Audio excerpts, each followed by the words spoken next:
And I would like to presume that all you cretinous humanoids sitting out there.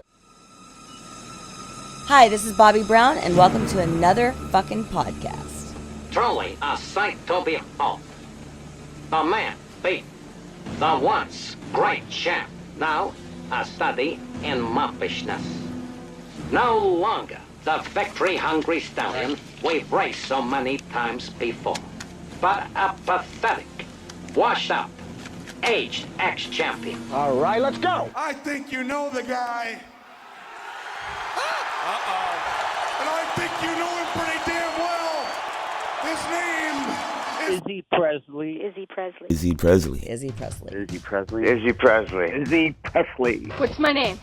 Say my name, bitch! My good friend, Izzy Presley. Izzy Presley. Izzy Presley. Izzy Presley. Ouch! Izzy Presley. Whoa, that sounds a little weird. Izzy Presley. Izzy Presley. Izzy Presley, the heaviest, girthiest rock DJ around. Hey, this is Jeff LaBar. You listen to Izzy Presley. Those aren't pillows. Hello, Las Vegas. Hello, world. Hello, my loyal minions. It is good to see you. It's always good to be seen. I'm Izzy Presley. I'm one of the hosts of the program. When we do these shows, I'm one of the hosts. I get my cohort, my brother, my evil twin, what else do we say? Hetero The lid to the pot. Oh, I like that. Lid to the pot. The gas That's to the good. flame. Yeah. The gas out of the ass. Yeah. Speaking of that, you should have The smelled spark it. in the park. The other room.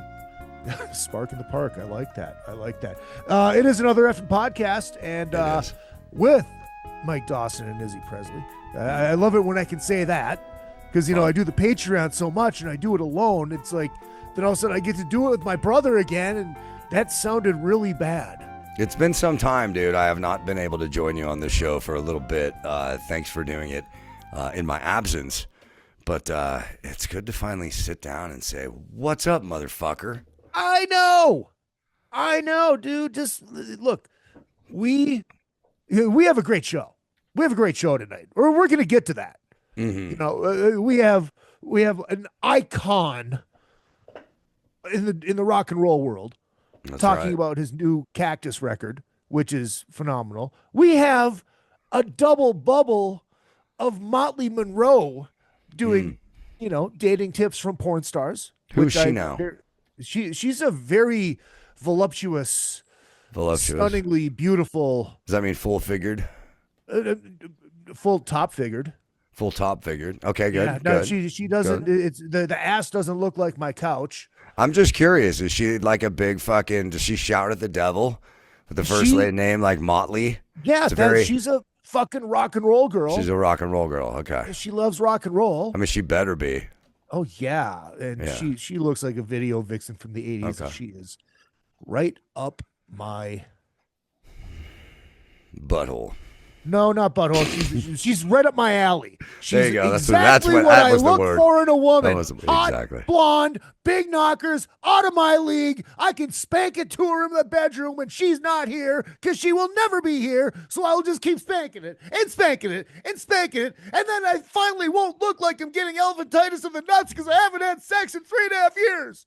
And that's why you should elect my friend Izzy Presley as the next governor of Las Vegas. It's a new post. I just made it up. Governor of Las Vegas. Governor of Las Vegas. That was a pretty good rant off the top of my head. It was very good, Governor. Huh, thank you. What's Proud up of in you. Dawson world? Where you been? What's going on? Let's see, man. I have just enough work to keep me just busy enough to just make enough money to survive. And it's been nothing but work, and then extra work comes from the work, and because I like the work and I want to keep the work, I do the extra work and keep my mouth shut about it. Yeah. So I've been grateful to have work. Let's just say that. Dude, I'm grateful we to haven't have even work. really talked since I got back from the cruise. Yeah, I want to hear haven't about talked. Mork, brother. Dude, it was phenomenal. You were missed. I'll tell you, I wanted was you looking. there. I said this in a tweet. I've never had FOMO in my life. I'm never like whatever, dude. What is FOMO? Fear of missing out.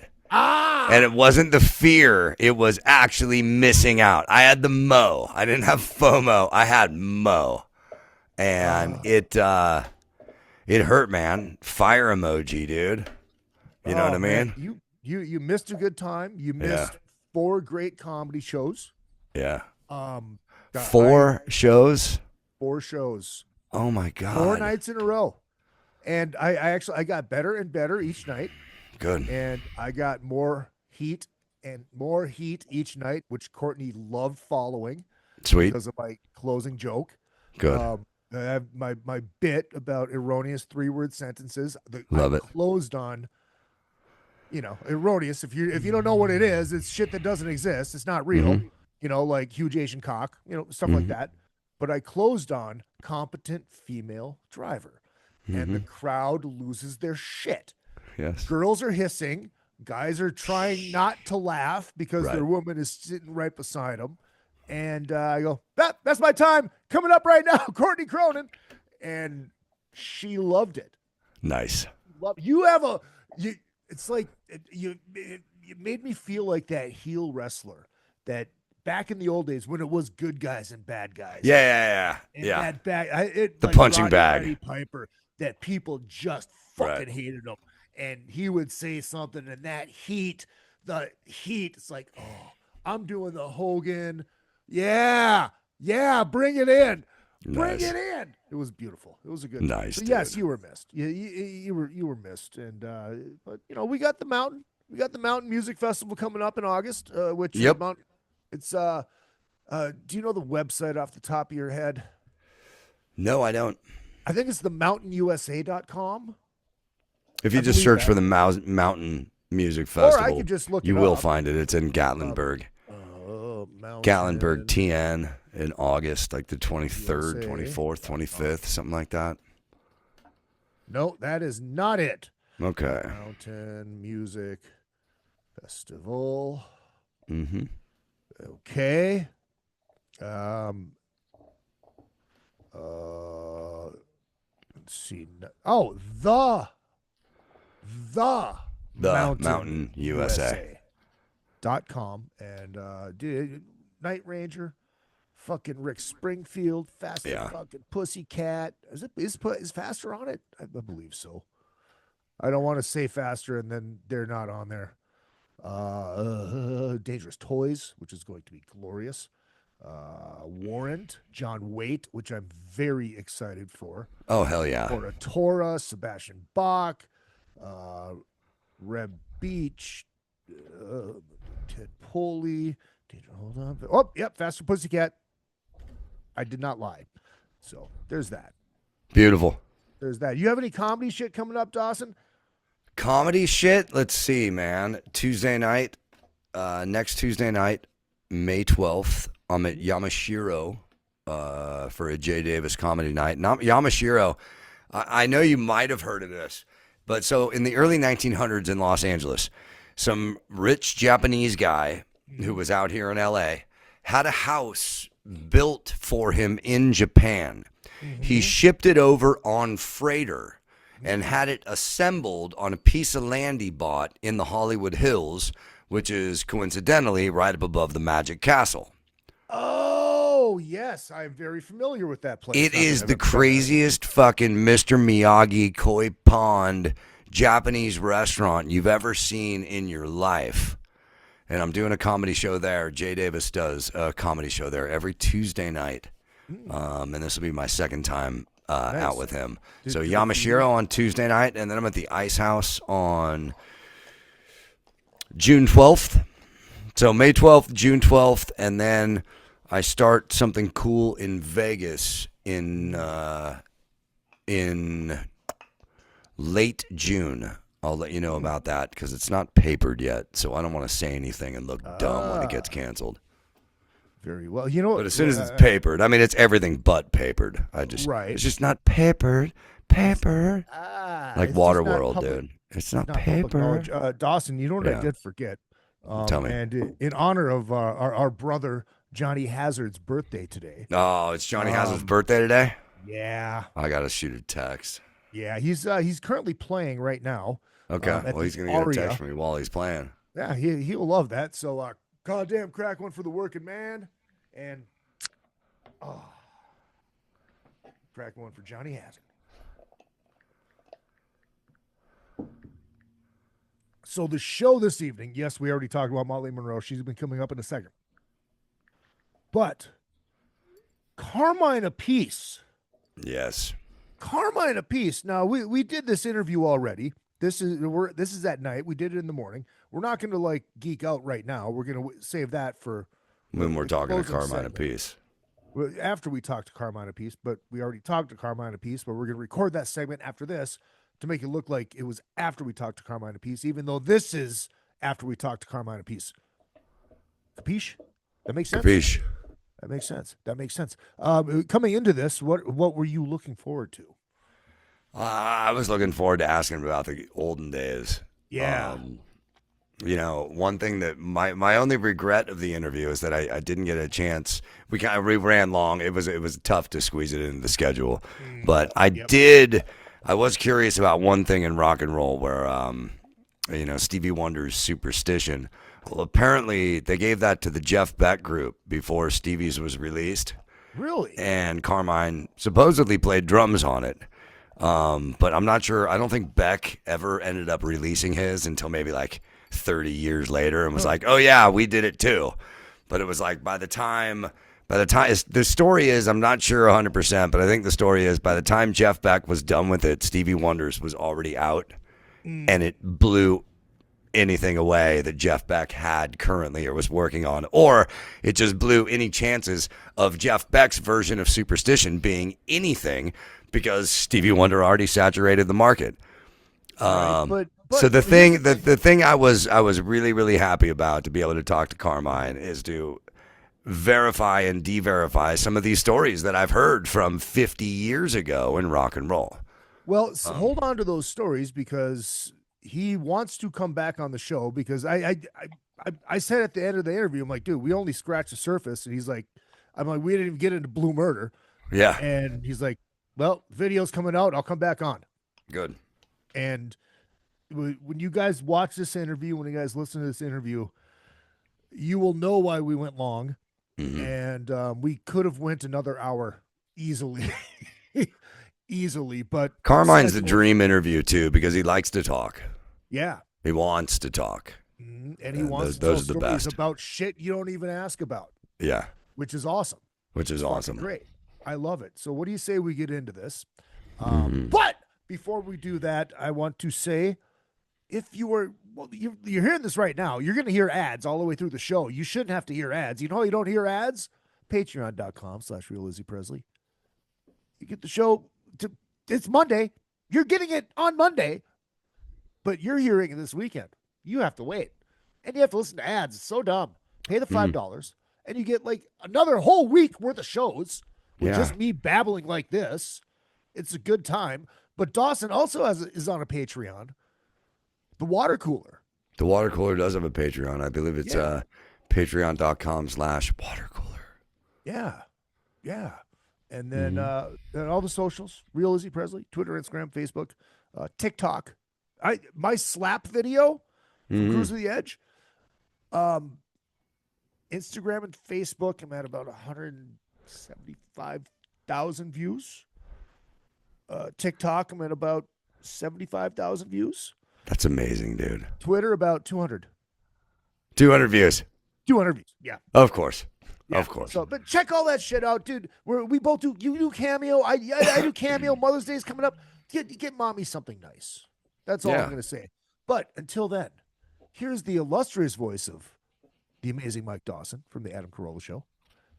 And here, another effing podcast with Mike Dawson and Izzy Presley, letting us know that it is now time for dating tips from porn stars. We'll be right back after the beautiful Motley Monroe with the one and only Carmine Appice. And now it's time for dating tips from porn stars. All right, we are with Motley Monroe. Dating tips from porn stars. Question number 1. Do you prefer a cheesy pickup line, a subtle joke, or a random hi? I like the cheesy pickup lines. I like to laugh. What's your favorite one? Oh, Lord. The mirror in the back pocket. Hey. Love it. Do you prefer the flirty funny long game or just a blunt guy? Ooh, blunt. Okay. First date, low-key dive bar, high-class dinner, or activity? I'm gonna go with the dive bar, have a cocktail, loosen it up a little bit. I love it. And for this day and age, this one's really important. Okay. What's the best way to break the ice online? Oh my goodness. I would say saying hello and giving a compliment. No cock pics. No, please, no cock pics. We don't want to see that yet. Right. Oh, speaking of the cock, does size matter? Ooh. On camera, yes. In real life, no. Awesome. Motley, if people want to find you, where can they find you? Please go to motleymonroe.com and make sure you follow me on all my socials. That was dating tips from porn stars. Now back to another effing podcast with Izzy Presley.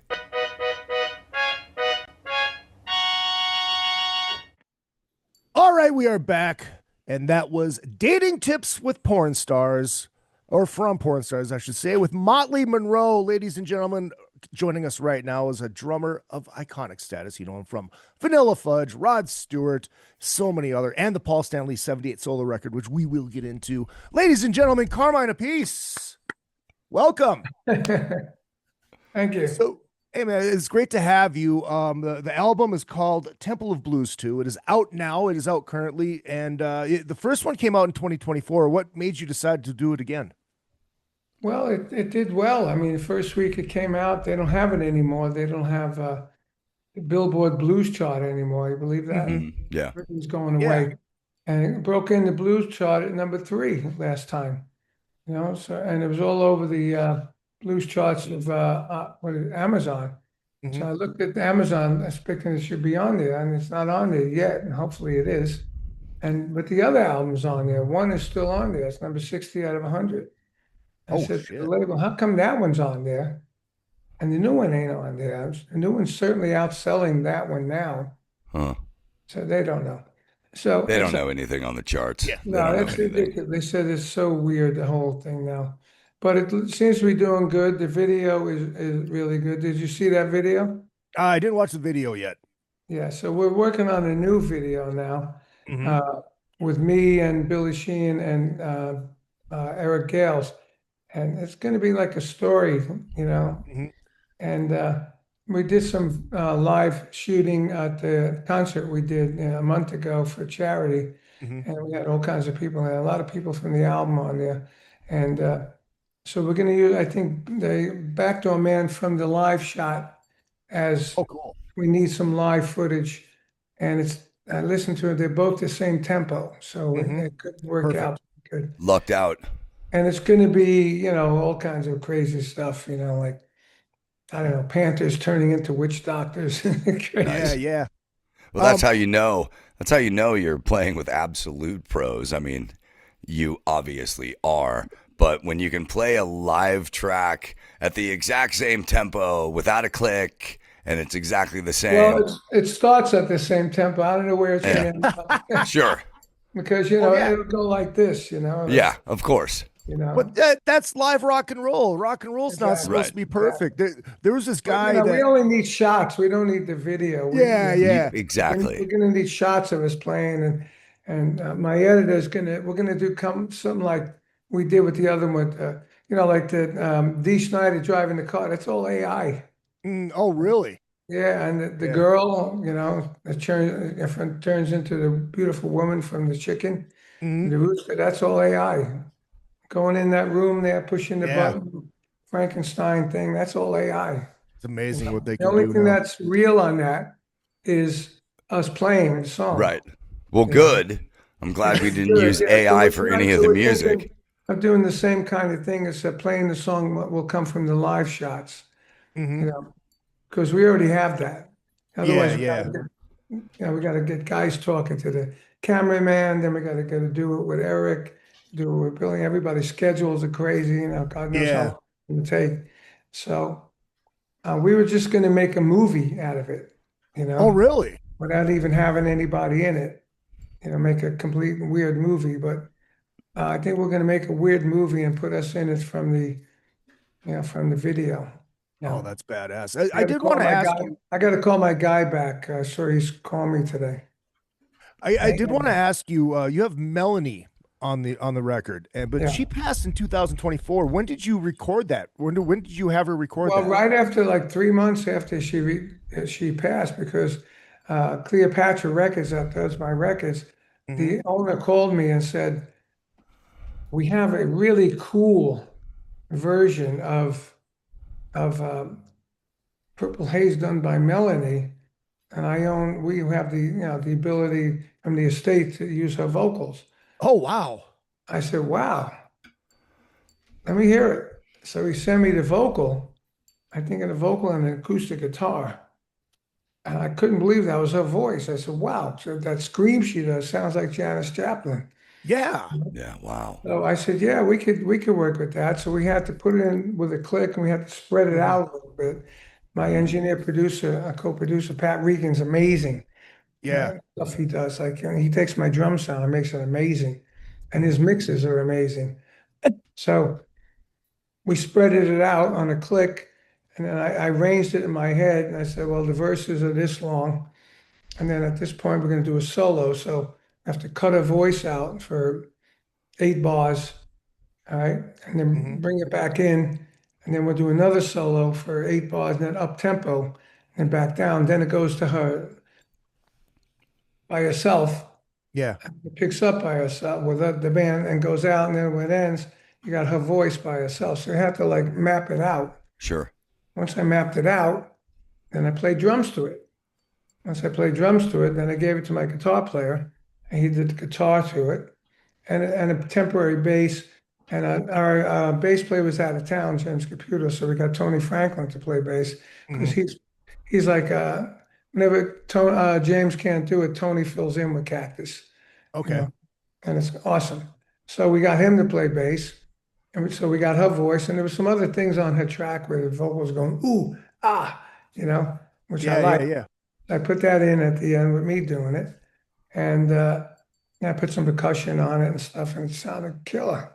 Wow, And Carmine. it sounded even better, You kind of just led into an answer to a question I had. I listened to the record yesterday, and it's amazing. Well done.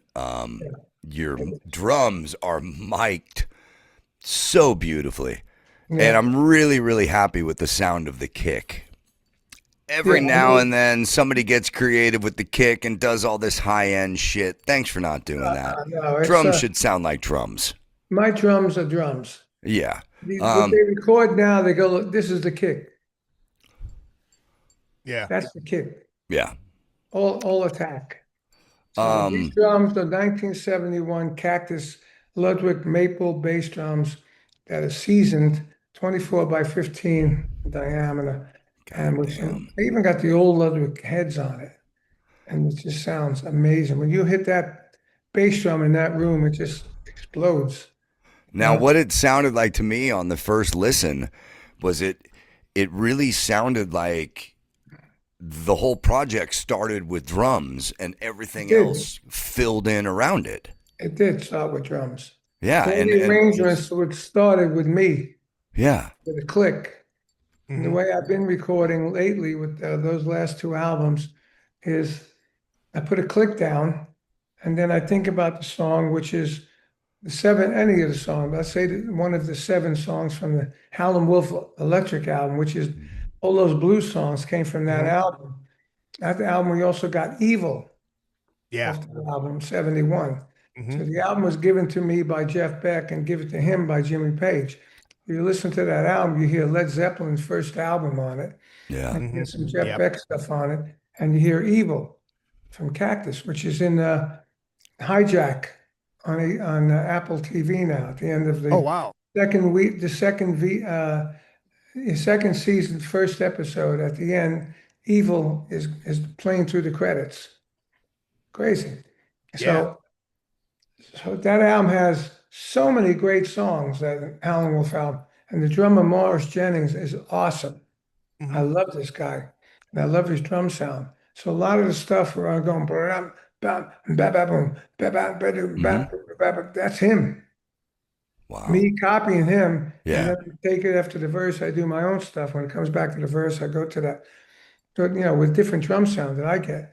So what I did was I put the click on, like Little Red Rooster. I would do the click, and then I'd play that groove at the intro, you know, and then I would continue the arrangement the way I wanted to, whatever it is, and then I'd put after the click, I would put my voice singing the riffs and singing the arrangement with riffs. Then I put a vocal on it, and then I'd put my drums to it, and then I'd give it to my guitar player, and he put guitar and bass on it, and I give it to my singer, and then my singer puts a vocal on. Now we have a demo, right? And some of the tracks, like 2 or 3 of the tracks, I have a 1961 Fender Precision bass. I said, you know what? Let me plug the bass in, see what it sounds like that song "Moaning." Bum, bum, bum, bum, bum, bum. You know. And on the original track, there's a guitar going do do do do, boom, do do do do.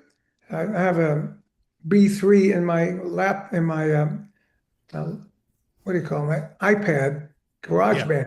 Okay. I went do do do do do do, you know. And my engineer Pat said, "No, I don't know if you need it. I'm gonna leave that in there because it's on the original. I like it. It makes it sound weird." Yeah. And then so I put the bass on through the whole song, and I came up with the arrangement, you know, ba ba da dum da da dum dum da dum da, and I'm playing bass to that. I played the whole song, and then Artie, my guitar player, did the guitar. My singer did the vocal. He ended up singing it anyway. And I told my bass player, James Computer, I said, "Put the bass on." He goes, "No, the bass sounds good." I said, "Come on, dude, the bass is me. You'll do a better job than me." So he did his. It was a better job than me, and that's what's on the record. But that's how I did all the songs, except the one with Melanie was different. The other one was different. That was Down to the Bottom. That was Richie Fordyce from Guns N' Roses. Yeah. I told him the way I would do it. He said, no, dude, let me play the guitar first. So I gave him the track. I gave him my voice ideas, and he did the whole track. That's wild. And then, after we did the track, we got Phyllis Toussaint to play bass. And then I said, Doug Pennick, this is a good one for you, dude. Yeah. He did it, and it was awesome. Doug's amazing. Richie did an amazing guitar track on that. Yeah. I like to call Doug the grandmaster of groove. He's just a monster. He's unbelievable. I love asking people from your era about this. Because you were born in 1946. So you remember before there was rock and roll. No, I remember rock and roll. Well, do you remember I was born before there was before it? Yeah. But, I remember it coming out. I remember Elvis Presley. My older brother bought the Elvis Presley album. He bought Chuck Berry. I went to one of the first Alan Freed rock and roll shows at the Brooklyn Paramount. Wow. Which was amazing. It had a big band. They had 2 drummers that really left an impression on me. The 2 drummers were awesome. And I saw the Cadillacs. I saw Frankie Lyman and the Teenagers. I saw everybody. Everybody that was famous then, the Platters, the Moon Glows. All of them. It was very impressive. By the way, were any of the teenagers actually teenagers at that time? You mean Frankie Lyman? Frankie Lyman's band. They were young. Yeah. They weren't like 30. They're probably early 20s. They're in their 20s. Yeah, Frankie Lyman was a lot young, but he was great. Platters were great. So Bo Diddley, and I ended up playing on Bo Diddley's album years later. Oh shit. That's wild. And it was amazing. And my older brother wouldn't take me with his friends. My mother took me. Really? My mother was into music. She took me. And that definitely inspired me. I think I had drums at that point in my life. I was probably 12. Yeah. 11. Well, let me ask you this: how much did your drum?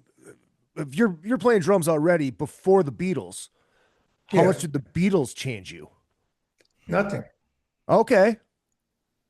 Not at all, because I know the Beatles was a game changer. People say to me, "What was your first album you listened to?" Expect me to say the Beatles.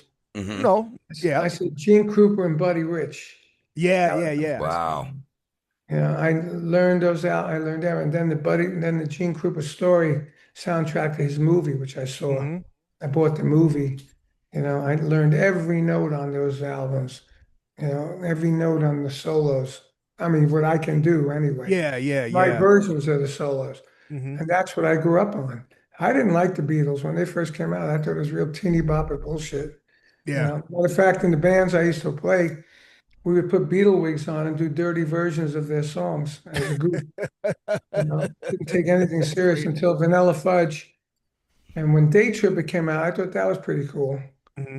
And then when the Revolve album came out, we were Vanilla Fudge and we were working up our songs. You know, in a club in Rhode Island. We played four sets a night. Mm-hmm. And we came up with all our first album over there. You know, and we noticed that whenever we did You Keep Me Hanging On, people stopped trying to dance and they come up and look at us. Mm-hmm. Yeah. And that was the one, you know. Yeah, that's wild. That's wild. What was I going to ask? Dawson, you got anything? I lost. Yeah. I was doing just a little bit of research on you, and actually, it came about in a strange way. I do an afternoon radio show in North Carolina from my home in North Hollywood. What city? It's in the Charlotte area, but the city of license is Hickory, and it's 95.7 FM. The Ride. I'm playing 2 shows in North Carolina with my Rod show. If you look it up, rodtheshow.com. Okay. I got this guy that looks just like Rod, sounds like Rod, dresses like Rod. And Rod actually, when I sent to him the idea that we're calling it the Rod Show, celebrating the music and legacy of Rod Stewart, Rod said, "Wow, I'm honored." And I said, "Wow, I'm honored that you're honored." Yeah. Because with me in it, and we got Katja Reicherman, who played sax with Rod 14 years. I recorded with her. Yeah, so it's not like a tribute band. You know, we did it. Yeah. So we're changing it, gradually changing it to a real like off-Broadway multimedia kind of show with a video behind us and all that stuff. And so we're playing 2 shows in North Carolina. If you look at rodtheshow.com or my website, CarmineAppice.com, it should be on there. Well, so I'm looking, through my music log and doing a little research, and I had to come out of Rod's Hot Legs. Yeah. And the interesting thing is, when you say these things to the radio listeners, you kind of pretend like they don't know anything, and other Probably people don't. may know this, but So the realization that I was bringing them around to was Hot Legs was a real person. It was a real chick Rod is singing about. Do you know who Hot Legs was? Every long-legged blonde that Rod went out with. He always had long-legged blonde chicks, you know. Tell you a funny story. 2 nights ago, I went with my tech. He said, "Hey, man, there's a Rod Legacy show happening at the Wellington Amphitheater." I said, "Let's go see him just for the hell of it." So we went to see him. And, it was a free show. There's all these people with the lawn chairs outside, And, he wasn't that great. The band was good. Yeah. But, we went backstage to say hi. And I just called my Rod guy. Yeah. He knows the guy. He said, "How is he?" I said, "Well, here, check it out." I put him on Facebook. And he said, "Wow, the band sounds good." I said, "Yeah, but he sounds nothing like Rod." Yeah. He hardly looks like Rod. He's losing his hair over here, Mm-hmm. So we went backstage to say hi. And I said, "Hey, yeah." He said, "Well, what does your Rod guy look like?" So I tried to get my phone, couldn't find my phone. Okay, so apparently between when I was talking to my Rod guy and we walked like a minute on the sidewalk to the backstage, I lost my phone. Oh shit! So we're talking. We say, "Hey, how would you like to play with us?" I said, "Right now, I'm not thinking of playing. I'm thinking of finding my phone." Right. So the guy who ran the show got on the mic and said, "We lost the phone. Anyone find it's very important that we find the phone." So then he gets a call back. He says, "Somebody found the phone. They're bringing it to you." So he told me that. I said, "You bring me my phone, I'll play." Nice. So he brought me my phone. And I went up and played Hot Legs. Nice. And Do You Think I'm Sexy with the band. And the drums were good and they sounded good. And all of a sudden he announced me and all the people went, they all came in front and we started playing and I had a ball. Right? Dude, that's great. Awesome. I know where my phone. And you got your phone. That's the most important part. What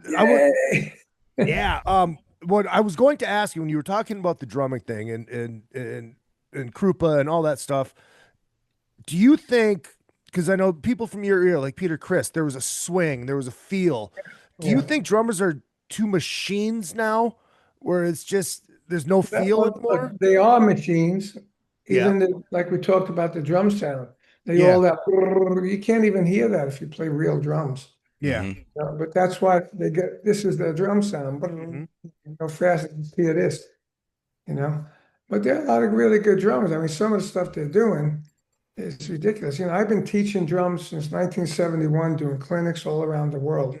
And these kids are doing a lot of the stuff that I taught super fast, but they probably don't even know where it came from.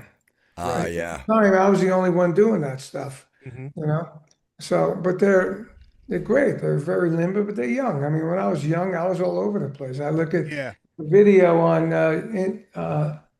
in concert with BBA, me, Jeff, and Tim, and I'm singing and I'm playing like I'm doing all this stuff. I said, "Wow, how the hell did I do that? I can't do that now. And I can't even go like around the drums anymore. Come on, living in my 80th year, I didn't even think I'd be playing now." Well, you look fantastic. God bless. I'm playing. God bless. Busy. I just got off of 10 days with Vanilla Fudge.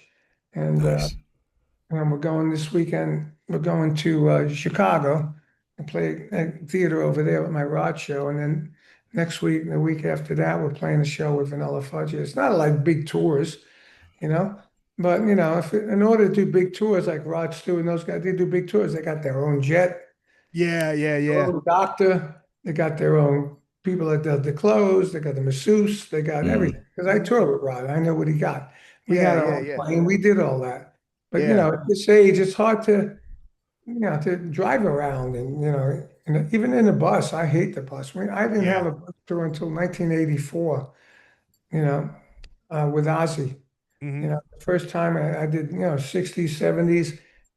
And three years into the 80s without any bus. I was always flying and picked up by a limo. Right. And I didn't like it. You can't sleep on the freaking bus. You always. Right. And eventually you're going to get seasick on a bus. Yeah, I don't like the bus, but now, we traveled around and I had my merch girl. She's like my assistant. She has like a nice car. I travel with her, and the guys travel with my other roadie in a pickup truck with my trailer on the back. Maybe somebody else comes with us. There's three in each vehicle with Vanilla Fudge. And with the other thing, we travel. We just go in for a day or two. If we're going to travel, it's the same kind of situation. That we might have a bigger vehicle for the band because we have more people. The Rod show is a real show. It's got, when we see Hot Legs, I got fire coming out of my drums. Nice. It's a real show. We got the background stuff and the multimedia, and we got me and Catcher. I tell stories. How we have these Sex Police shirts and tell them what it's about. I tell them about People Get Ready, how that happened because it started in my house. Stuff like that. Stuff that tribute bands are not going to know. Right. Yeah. The real stuff. That's why it celebrates, the life and legacy of Rod. And we use that thing that he and he said he's honored that he was honored that we're doing this. And my guy Rob Cottle looks just like Rod, and he sounds like Rod, and he runs all over the stage like Rod. It's like me playing again in 1979 with Rod Stewart. That's awesome. Wow. Now he's 81. He's it's hard for him, just like it's hard for me or anybody our age. Yeah. He's got his daughters and his son singing. He's got there's 4 chicks with the Twister outfits on and a five-piece horn section and all the videos all over the place. Yeah, it's not Rod Stewart. It's the Rod Stewart Review. Right. We've had people come to us and say, "Wow, I just saw Rod Stewart. The show's better." Because it's raw. It's raw. Right. It's raw. It's got balls. Anyway, so I'm doing that.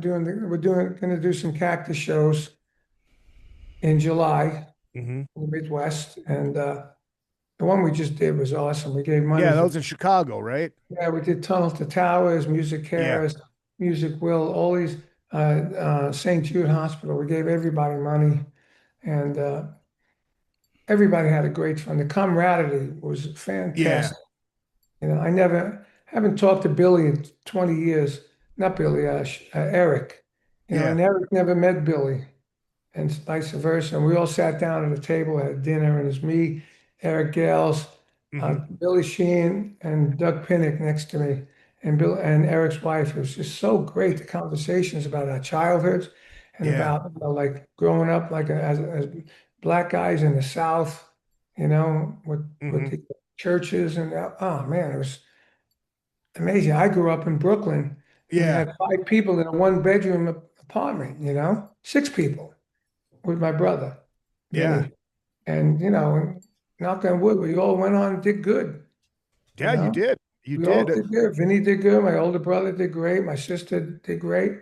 You Mhm. know, so my parents did a good job raising them. You know, I'm proud of my kids. I did a good job with them. My son's in medical. My daughter's a special effects makeup artist, and she's Oh, done very cool. many big movies. And, you know, she got some Grammy award nominations for Grammys Oh, and wow. stuff. You know, so, you know, but, you know, Billy Sheehan, you know, did okay, but Doug Pinnick came to, wow, he had like a wild childhood, really bad. Yeah. His story is But man, God unbelievable. bless him. He's come up to be Yeah.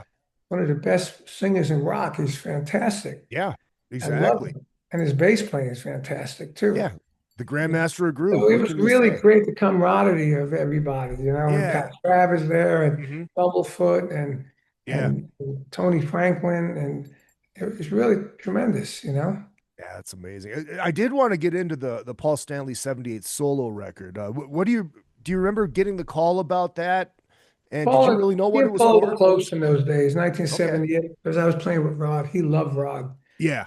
So he kept hanging around with me. I took him to some of Rod's parties, Mm-hmm. and he got me to get managed by Bill Aucoin. Oh, You know, wow. Bill said to me, everyone knows you're a great drummer. Now we're going to make you a celebrity. I said, how are you going to do that? He says, you watch me. And I kind of did it. I mean, compared to all the other drummers in my era, Mm-hmm. you know, I'm more of I don't know, you know, I'm more recognizable. Yeah, yeah, yeah. Well, You you know? had, you have a very famous face, Yeah, very famous. and the Yes. mustache, that You the can never mustache shave that it off. it's a I used to have mustache the that black and belongs purple, on you. and you know he did it. So we hung out together, and I mean we would go like I had a big Jaguar. I needed a muffler change. We went to Midas Muffler together, you know. And the guy said, "Oh, you," because he had wearing the makeup. Nobody knew what he looked like. Yeah, yeah, yeah, for I didn't sure. know me. He goes, "Hey, you guys in a band?" You know. I said, Yeah, while we're waiting, he said, "This guy should know who's sitting here." You know, we went right. to see Angel one time, and you know, in the front, like 10 rows in, and we're waiting for them to come on, and all these fans are pointing. They come over and they pointing to me because I was with Yeah, Rod Stewart at the time. They didn't even know Paul. yeah, I because said, he "Hey," wasn't in "Hey, makeup. this Yeah. is Paul Stanley." And they go, "No, it ain't. This is Paul Stanley," you know? Yeah. And so we did a lot of stuff together. So they were all doing the solo records. And he Hmm. said, "Hey, you got to play on my solo record." I said, "Yeah, no problem." I don't even know if I got paid, you know? I just did it, you know? Was There was a couple of ones like that. I did one with Stanley Clark and Jeff Beck, mhm. Rock and Roll Jelly. I didn't get paid for Yeah, that. Just went down and yeah. did it. You know, Well, it's that's the like way it that was famous. back then. You know, just Yeah. having Well, fun. it's like Wasn't that a famous. business. Yeah, it's like that famous story about Eddie Van Halen just playing, Thriller or not Thriller, but the Beat It solo. Didn't get Yeah, paid. Didn't yeah. even He think played about it. on Tim Bogus' album. Yeah. They were he was they were big Cactus fans, big Cactus fans. You know, Hmm. Hot for Teacher was Parchment Farm from Cactus. You know, the Wow. beginning Eruption. You know the song Yeah. Eruption. You Yeah, go of course. online and play the intro to Cactus. Let Me Swim. Okay. It's shorter, but it's the same thing. Big chord, Yep. guitar, and then bam, bam, bam, big guitar, and then we went into the song. Oh, So they wow. took that and extended it. So on the Temple of Blues 1, I did Let Me Swim, and I had Doug Aldrich playing it. And I extended the intro. Nice. So it sounds like Eruption. Nice. But it's ours. Cactus. That's fucking great. So they were big fans of us, And so anyway, so Paul said, play my album. I said, yeah, but I'm playing with Rod. So I had to fly in from Thailand. Mm-hmm. I got to LA, I was fried. Oh, I can just imagine. I think we did one, or maybe we did 2 or 3 songs. I can't remember. But the one ended up on there. And everywhere I used to go in those days, every drummer at clinics, what were those drum fills you did at the end? I don't know. I just played them. Yeah. I don't plan it. Right. I didn't rehearse it. I heard the tracks a few times and I played it. And when the end came, it was just a big vamp. And Paul said, just go crazy at the end. I said, okay. And I did all my fills. And I remember I did a clinic tour right after that. First clinic, what'd you do on Paul Stanley's album? I said, I don't know. I just played without thinking. Second clinic, same thing. Third clinic, same thing. I had a day off. I said, screw it. I went to the record store and I bought a cassette. I had the Walkman. And then I listened to what I did. Sure enough, next 3 clinics, same thing. But then I knew what I did. So I said, I did this, But, a lot of drummers that are famous today said that thing influenced me so much, the Paul Stanley album. Wow. One That's track. wild. That's wild. Was there any talk? Because at that time, like Peter was. No, he wasn't, not me. Not me. They didn't ask. They wanted a new face. Yeah. They wanted a new face, not me. Yeah. But I was asked many times, well, how come you didn't join Kiss? You were hanging out with them. I was hanging out with them, all of them. The manager, when they did that Park movie, I was there with. I was there hanging out. When they called me about Vinnie Vincent, I see Vinnie Vincent played with me. He was Vinnie Casano at the time. Troublemaker, real fucking idiot. So you knew right away. You knew way back then that he was not right. Yeah, he's a great player. Yeah. But he screwed up the deal we had going with my band Carmine and the Rockers, who he was in it. Okay. And he screwed the whole deal up by being a total jerk. So Gene and Paul called me and I said, you work with Vinnie Casano? I said, yeah. Why? He said, well, we're thinking of putting him in Kiss. I said, oh, dude. He said, how is he? I said, he's trouble. I said, he's trouble. I mean, if you're going to put him in, you're going to have trouble. I guarantee it. So they changed his name to Vinnie Vincent for that. And the album he did with them was great. He played great. He's a great player. Yeah. And then they had trouble and they got rid of him. And then he came out with the Vinnie Vincent Invasion. God, that was the worst. The worst music. All you heard was a freaking guitar. He wanted to be Yngwie Malmsteen on that. Yeah. And he's not. He's a great blues rock guitar player like he played on Kiss. Mm-hmm. And that was the worst record and the worst image. And then he disappears for 20 years and he comes back as a woman. Yeah. And then he was going to do a gig and the guy promoting the gig called me. He said, would you want to do the gig with Vinny? I don't hold grudges, Yeah. I said, sure, let's do the gig. That'll be fun. Well, we need a bass player. I said, well, I'll get Tony Franklin. We got Tony Franklin. He gave us a deposit. We had a date. We were talking about the songs to do. And then he just took the guy's money and fucked off. No. Well, yeah, much like his record that was supposed to come out about 20 years ago. Stupid fucking idiot. You see what he did now? You see what he said now? Yeah. $2 million to buy the record and own the rights? You got to be out of your freaking mind. $200,000 a song? Yeah. It's crazy. Right. But I actually, my thought on that is he's either nuts or he's an evil genius. Because there's one Kiss tard out there's like, I'm gonna buy that. He's nuts. Because that's how Kiss fans are. He's nuts. Nobody's gonna buy that. Who's gonna buy it? He's not Paul Stanley. Right. He's not Gene Simmons. He's not Paul McCartney. Right. Those guys won't even sell anything for that. And they might be able to get one guy. Yeah. But not him. True. He's been out of it for 20 years, 30 years already. Yeah. He's living off the past, nothing new. And he's a total idiot. Right, right. Wow. I Before hope he we reads go, it. before we go, He'll probably sue me for calling him that. Right. That's You're okay. all right. You'll win. Before we go, you talked about you're going to be recording with fucking William Shatner. You're going to be on his metal record. If I ever get the Cubase working. Yeah. I mean, luckily it didn't happen when I was recording my Cactus record. Luckily I finished. Yeah, right. But I don't know what happened. I didn't use the studio for a month. I've been out touring and stuff. And all of a sudden I turned it on. My email didn't work. I got that working. Mm-hmm. Then I put on Cubase and they gave me the tracks. I put them on and it's starting in the middle.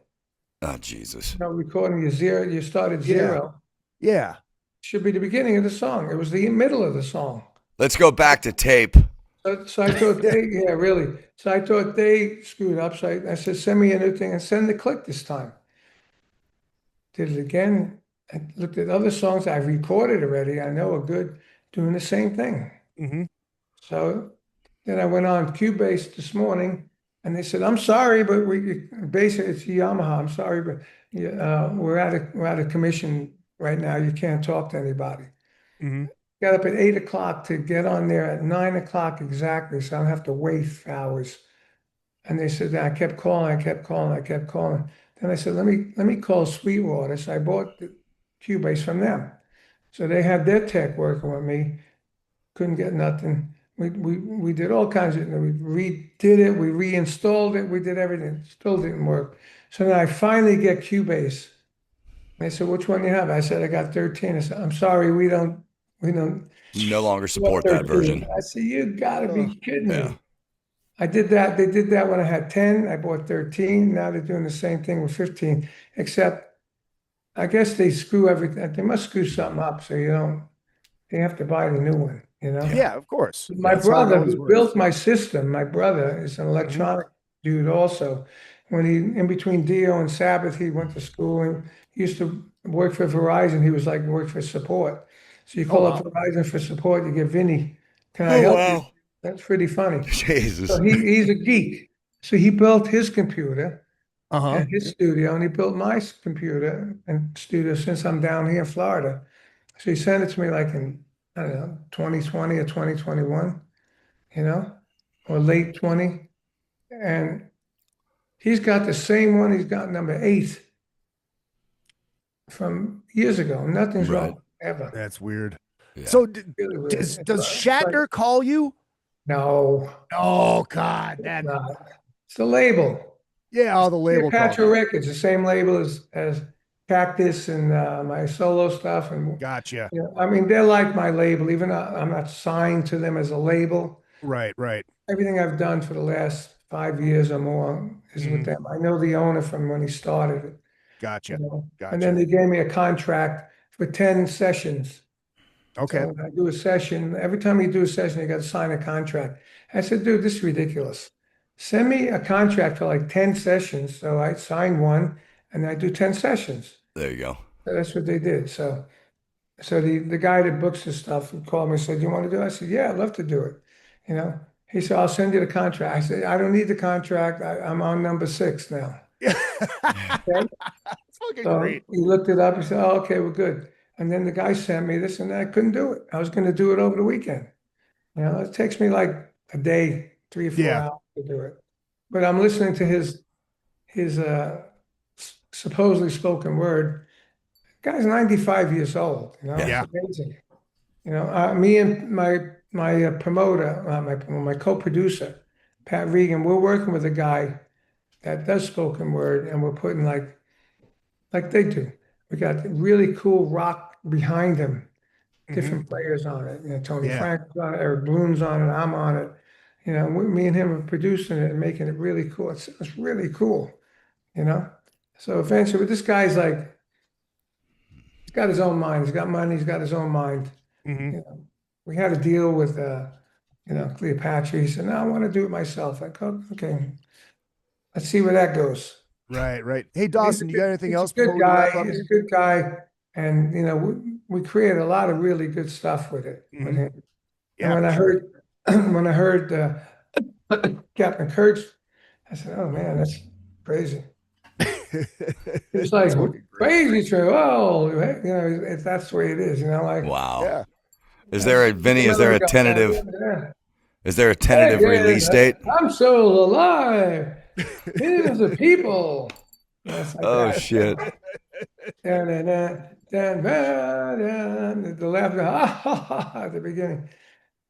I don't know if it's probably not the full vocal that I'm going to leave on. Yeah. It's just the word vocal. Is there a tentative release date for that project yet? Yeah, the name is Metal Odyssey. Okay. Yeah. And is there a release time we're shooting for? I don't know. I don't know. No idea. Why, okay. I told the guy, I said, look, find out, the producer, find out what my time limit is to get this track in, because once you get the drums in, then they do everything else. Right. Yeah. You have to base off the drum. The drum is the whole feel. Yeah, exactly. Well, ladies and gentlemen, the album is Cactus, right here, Temple of Blues. You notice we took the Mustang emblem off that. You notice that? Yeah. You put the cactus on there. I was going to let you know that the cactus on the inside of the record and on the cover looks like a very impressive cock. That's right. Yeah. And you know why? Because at 1970, that was going to be on the album cover, but it looking exactly like a cactus. And it was real. It was a real cactus. Yeah. And they wouldn't let us do it because in those days you had EJ Corvette and Macy's and all these places. They used to stock and buy records. Yep. Yeah. They put them in the shelf, and they didn't want a cock on their shelf. So we changed it to something that's similar, but it wasn't exactly. Yeah, it had like 4 balls instead of 2. Yeah. So this one, I said, you know what? Let's make it an emblem for the car. All right. So we made it for the emblem for the car. It went on a mistake. There you go. Look at that. Look at that, Dawson. That's amazing. A lot of balls. And that's based on a real cactus. That's a real cactus. Wow. It's a real cactus. That's awesome. It. That's fucking great. It's a real cactus. That is fucking great. Carmine, people want to find you. Are you active online? Is there a website? I have Facebook, Carmine Appice, 1, all that stuff. But I'm not great. I realized on Facebook, the only thing that gets reactions has nothing to do with gigs or albums. Right. It's stupid. Like I put my new grandson, his name Luca Carmine Appice. I put him on there, 900 comments. Yeah. Okay. I put on, it's a new record coming out with Cactus, blah, blah, all these people on it, 2 comments. Yeah. Okay? And then like the other day, my roadie took a picture of me on stage, a really cool picture.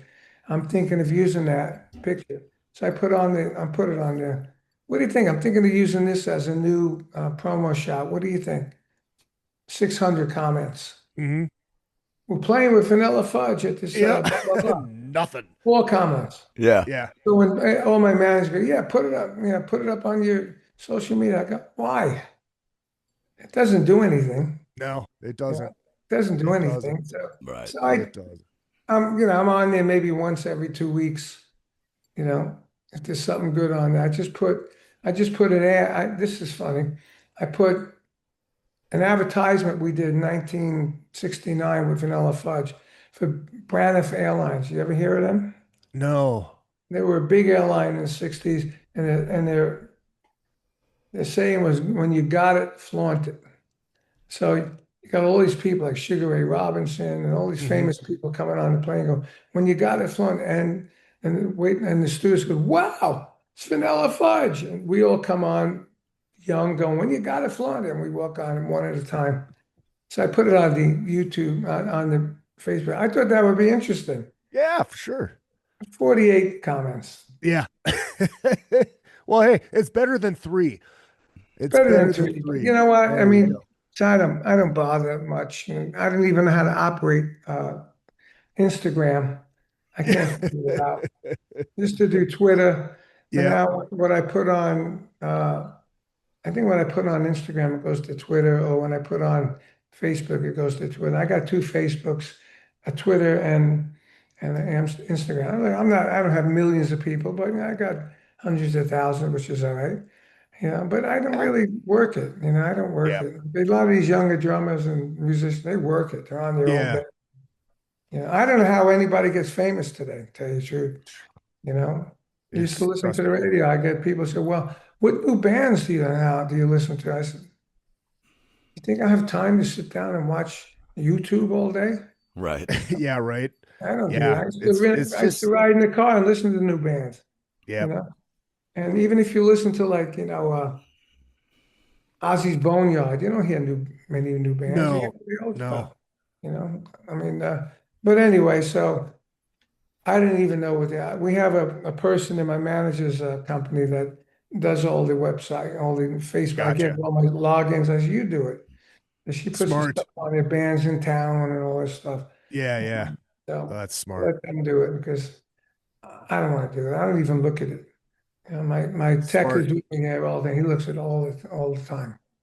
Smart. Said, good. Yeah, very smart. You see that on Facebook? I read this on Facebook. I saw that on Facebook. I said, no, I don't even deal with Facebook. It's not to me. I watch Fox News. Yeah. I want to see what's happening in the world. I got money in the stock market, Yeah, right. The important shit.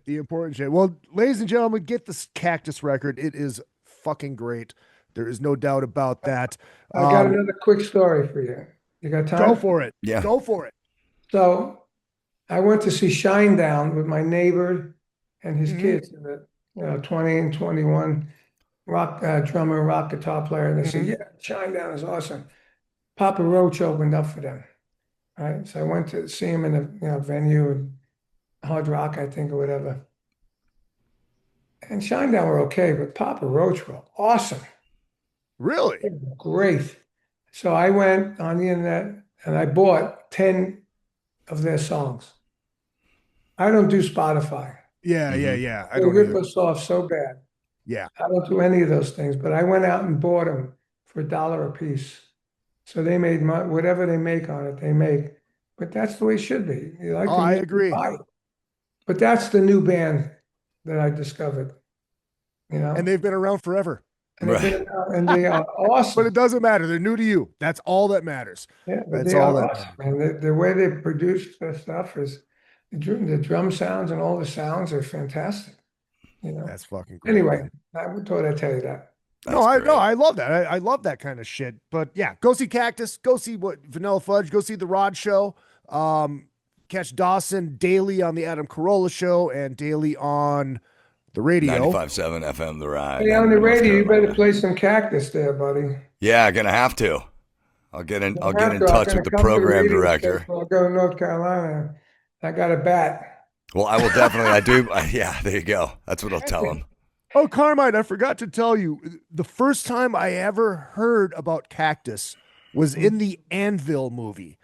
I don't know if you ever saw the Anvil movie. I saw it, and they're big Cactus fans. So Dawson, this is what happened. Lips and Rob are walking in front of Rob's childhood home, remembering about how they met, and Lips goes, I'm walking by this house, and I hear somebody blasting Cactus.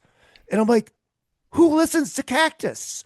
And it was Rob, and that's how Anvil started. That's fucking awesome. Beautiful. I know. It's the same thing as I did. We did a concert tour with Billy Squire, Blue Murder, and King's X. Right? So we're on the first gig. Everybody's got buses. So I go on. I like to go on with the opening acts and say hi. So I went on King's X bus, and they're playing Cactus. Right? Wow. I said, hell yeah. Are you doing this just for me? He said, no, dude, we love Cactus. We've been listening to Cactus. Matter of fact, there's some of Cactus in a bunch of our songs. I said, get out of here. And then that's how I got to know them. And then I did Guitar Zeus, and I used Doug and Ty on there. You know about that, right? Yeah, absolutely. Yeah, I did them on there, and then I did them on different things. Both Cactus albums I did now, they're on. And they were in love with doing Cactus. And the last one we had Jim McCarty doing Evil with E. Schneider singing, and Doug Pinnick played bass.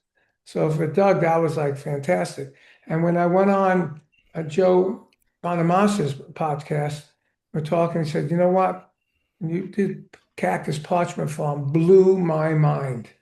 I said, really? He says, I love that song. I love Cactus. I said, no kidding. I said, we're doing a new Cactus record. McCarty's on it and Billy Sheehan's on bass, and we're doing Parchment Farm. I would love for you to play the solo. He said, I'd love to. And I got him locked in on his own podcast. Dude, and that's fucking awesome. And he That's did it. I don't know if you heard it. Have you heard the number one? Not the first one, no. But I'm going to. Now I'm going to listen to number one, bro. I know. Well, it's got Evil on it. Warren Haynes. We got Warren Haynes on it. We got Ted Nugent. We got Dee. We got everybody on there. We got Doug Aldrich and Malcolm Mendoza and Steve Stevens and Billy Sheehan again. We just got so many people. You got to listen to Parchment Farm. It's the same tempo as the original, and it's kicks ass. And I did it the same way, just the drums first. But that's when I discovered I have to do something to know where the hell I am. So I'm hearing it in my head and I'm playing it with a click. And then I go back and go, well, I want to redo something in the verse. I said, where's the verse? Because I didn't know. I had to listen the whole track to find out where I was and mark it. I did that with One Way or Another too. It had Ted Nugent on it. And Doug Pinnick sang it. Doug's the best, man. Doug is the best. And then after that, I said, I'm going to do something with the click in my voice. I'm going to play the riffs. So I know where I am. And that's how I developed it after 2 songs on that record. It's great. That's a great record, too. You got to hear that. I will. Ladies and gentlemen, the great Carmine Appice, you are welcome at any time, my friend. This is a lot of fun because we didn't even scratch this. I didn't even get to talk about Blue Murder at all. Oh, we didn't. Well, contact Amanda. I will. And we'll do it again when we release the second video. Okay. From the sound with me, Billy, and Eric Gales. I love it. And maybe we can talk about Blue Murder. That's a whole other thing. Blue Murder. Oh yeah. All right. I thought that thing was going to be so big. I would have bet you my house on that album. Oh, I would have lost my house. That's right. Wow. That was fun. Hot legs. Hot legs. I like that. I like that you slid that question in. I didn't even think about that. Yeah, that's amazing. That was Carmine fucking drumming on that song. That guy fucking. I mean, come on, man. Think the tail that was. I mean, I don't want to be crude, but I will be. Just imagine the piles of pussy they were swimming through in those days. Just wounded trim everywhere, and wounded trim. That's their Indian name.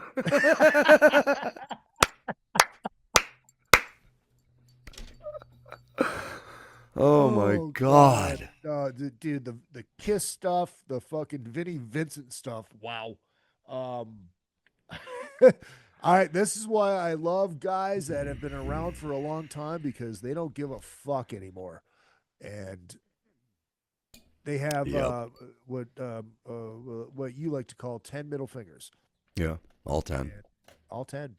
All fucking 10. The record's good. I like the record. The record is good. I can't. I have to go back and listen to the first one. So last night I randomly. I didn't even know there was a first one. I didn't either. Yeah. Well, it is part 2. Yeah. It might have been just kooky, but just like, oh, this is part 2. There's a part 1. I was like, wait a minute. Fucking Anvil was listening to Cactus. Yeah. This is not a new venture. So no, that's awesome, dude. I would highly suggest. I mean, I almost went and bought some of the vinyls, but then I realized I have important shit I have to pay for. Yeah, like the early 70s food stuff. and rent. Get on YouTube and listen to some of that early 70s fucking Cactus. Holy! Yes, I may have been intoxicated last evening when I was doing this, but you still know, if you're drunk or not, you hear something and it hits, it fucking hits. And I hate myself for never knowing about this band, and or at least never listening to this band. Maybe it's because of the fucking Anvil thing. Cactus. Maybe. Who listens to Cactus? So I guess I never gave it a shot, but Closing thoughts there, Dawson. Say it again. The closing thoughts. Closing thoughts. It's been a good day. This was a good show. Yeah. And I found out earlier today that if you play music loud enough, you can drown out your own thoughts. What was your weapon of choice? It's just something I said on the radio. Oh. I just figured it out today, though. I thought you actually did it, but that's fucking brilliant. No, Oh, God. All right. So, yeah, all right. Let me hit the fucking outro music. You got gigs coming up on Tuesday, the 12th, and... Friday the 12th. Friday the 12th and this Tuesday. Tuesday the 12th. Tuesday the 12th. May and June. Oh, May and June. Okay, see, there you go. Yep. I don't have shit other than, trying to book the AC farewell tour. Awesome. Well, it's a farewell tour. Yeah, it is. I'm hanging it up. Wow. August of 2027 is going to be the end. All right. I still do one show in Vegas a year. All right. Because, why not? Because no band. Where is this? Is this going to happen through St. Cloud? St. Cloud, Hollywood. I have an idea for Hollywood. I think there should be some Smoking Kills joining, or at least a Mike Dawson flavor on the bill. Dude, I believe that, that should be there. Yeah. Because, why not double dip at the same time? Exactly. So, yeah, we'll work it out. We'll work it out. So, all right, let me hit the outro music and get my goddamn beer in the air. Ladies and gentlemen, this has been another effing podcast. We will be back next week. I have an idea for what I want to do for a guest, and we will text and get your schedule worked out before I book anything, but I'll tell you what I have in mind.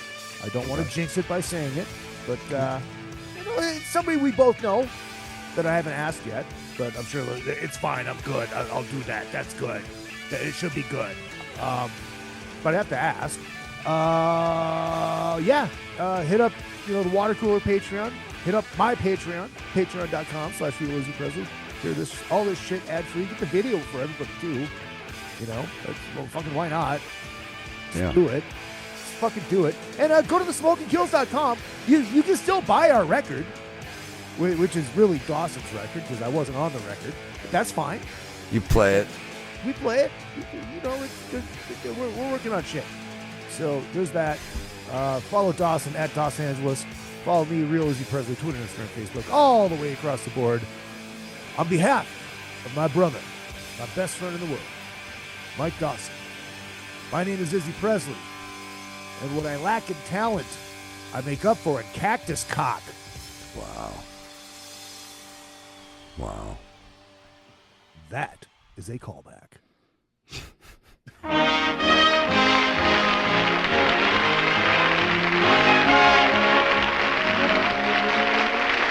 Thank you. Thank you very much. We're a little late. So say good night, Gracie. Good night. Good night.